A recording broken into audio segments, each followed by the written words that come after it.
Mahmud Zamaxshariy nomidagi viloyat axborot kutubxona markazida davlat xizmatchisi kutubxonada bir kun loyihasi bo'lib o'tdi. Viloyat hokimligi O'zbekiston Respublikasi Prezidenti huzuridagi Davlat xizmatini rivojlantirish agentligi Xorazm filiali bilan hamkorlikda tashkil etilgan tadbirda viloyatdagi turli sohada mehnat qilayotgan davlat xizmatchilari, yoshlar ishtirok etdi. Mamlakatimizda aholi o'rtasida kitobxonlikni rivojlantirish, kitob mutolaasiga qiziqtirish borasida salmoqli ishlar amalga oshirilmoqda. Davlat fuqarolik xizmatchilari o'rtasida kitobxonlikni keng targ'ib qilishda viloyat hokimining davlat xizmatchisi kutubxonada bir kun loyihasini tashkil etish va o'tkazishga doir qaroriga asosan loyihaga start berildi. Tadbir doirasida Davlat xizmatini rivojlantirish agentligi Xorazm viloyat filiali va Mahmud Zamaxshariy nomidagi Xorazm viloyat axborot kutubxona markazining o'zaro hamkorlik to'g'risidagi memorandumi imzolandi. Memorandum asosida bugungi kunda Xorazm viloyatida faoliyat ko'rsatayotgan 5000 ga yaqin davlat xizmatchilari bugungi kundagi axborot resurs markaziga a'zo sifatida qabul qilinadi va ular ish faoliyatidan bo'sh vaqtida kelgan holda aynan kitoblarni mutolaa qilish bilan birgalikda eng kitobxon davlat xizmatchisi ko'rik tanlovlarida ham ishtirok qilishlari mumkin. Shu bilan birgalikda aynan ushbu kutubxona markazi dunyoning rivojlangan va kitob boyligi fondi katta bo'lgan ko'plab jahon miqyosidagi nufuzli kutubxonalar bilan bog'langan hisoblanadi va aynan davlat xizmatchilari aynan ushbu kutubxonalar fondidan ham foydalanishlari mumkin hisoblanadi.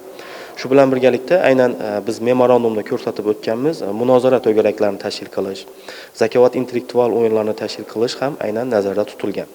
Men ishonch bilan ayta olamanki, kitob mutolaa qilgan, o'zini ustida ishlagan va intellektual va aqliy jihatdan rivojlangan davlat xizmatchilari faoliyat ko'rsatayotgan soha albatta rivojlanadi va xalqimizni rozi qila oladi.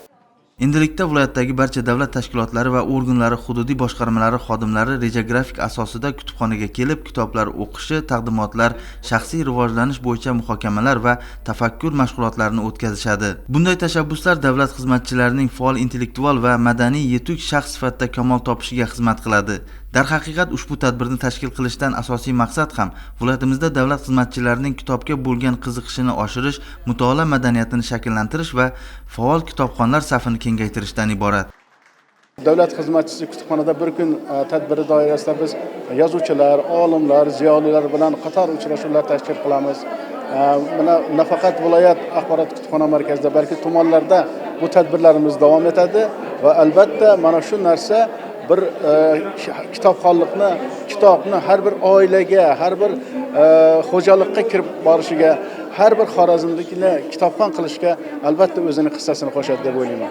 Ancha vaqtlardan beri shu ish bilan bo'lib bir kitobga kam vaqt ajratib turdik. Shu bugun ko'rib shu kutubxonaga a'zo bo'lib, nafaqat o'zlarimiz, balki hamkasblarimiz tomonidan, balki shuni endi o'zimizning mahalladagi yoshlari, oila a'zolarimiz, shu do'stlarimiz shu viloyat kutubxonasiga kelib shu kitoblardan foydalanish imkoniyati yaratilganligi bo'yicha targ'ibot hamda tashviqot qilamiz.